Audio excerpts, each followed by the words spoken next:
Sa lahat, ako po yung masayang-masaya dahil ako ang napiling gumanap na Darna. Darna! Vice sa December Paul, lumalabas ikaw lang yung lalaking nakapasok doon sa listahan na pwedeng maging Darna.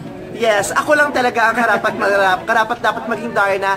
At sinabi ni Angel na ako na talaga ang dapat maging Darna. Kaya, Darna! Vice, sorry pero pahabol lang. Aware ka naman sa Darna Kuno, no? Oo. Hindi ako si Darna Kuno, ako si Darna! Pero kung sakasakali, Vice ba na-offer sa'yo ang parody? Ako may-offer sa'yo ang parody na film. Hindi i-offer sa akin ang parody film dahil ako mismo ang gaganap na Darna! Thank you, Vice. Ako si Darna! Vice, sino gusto Ako mong si maging Darna! Darna?